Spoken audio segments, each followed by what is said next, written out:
When you think about ancient Greece, you think about Spartan warriors, Greek gods, and men who fought over everything. Not exactly a place known for calmness, but somehow they produced the calmest, most stoic philosophers in human history. Men so calm, people felt nervous just being in the same room as them.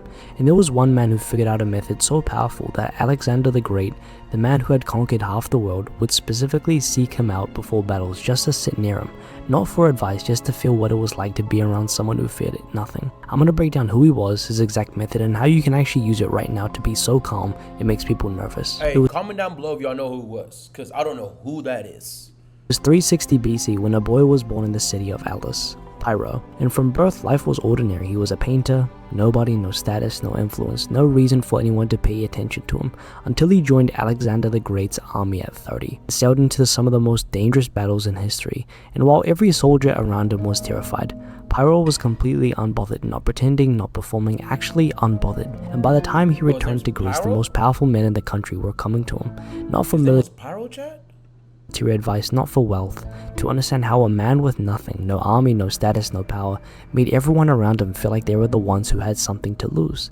And this is where we go into his method. Pyro said most people make themselves nervous before anyone else gets the chance. The moment you walk into a room needing something from it, needing approval, needing to win, needing to not be embarrassed, you have already handed power to everyone in that room. They can feel it and they use it.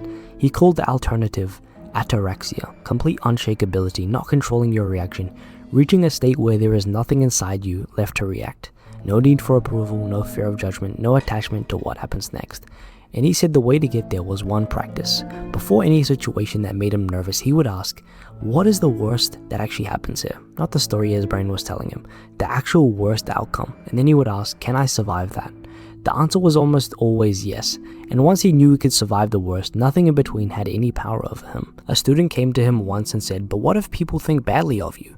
Pyro looked at him and said, and then what?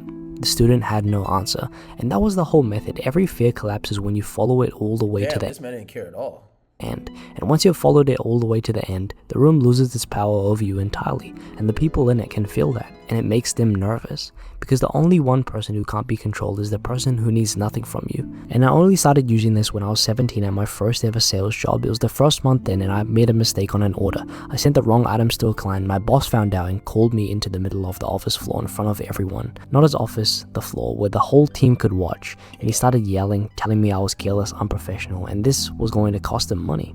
And his face went red, and he was waiting for me to crumble, to apologize excessively, go red, stammer, look at the floor. And something shifted in me in that moment. I remember thinking, what is actually the worst that happens here? He fires me, and then what?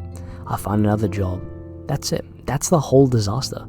So I just looked at him calmly and said, I understand, I'll fix it today. That was it. No panic, no excessive apology, no reaction to match his energy, and the room went completely quiet. Not because I'd said anything impressive, because he had swung as hard as he could and hit nothing, and everyone in that room felt it.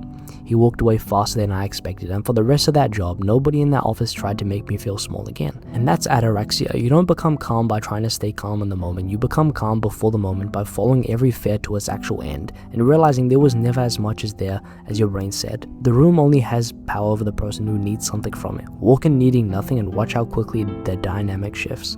Thank you for watching. If you did enjoy, please subscribe so more people can see this. So thank you.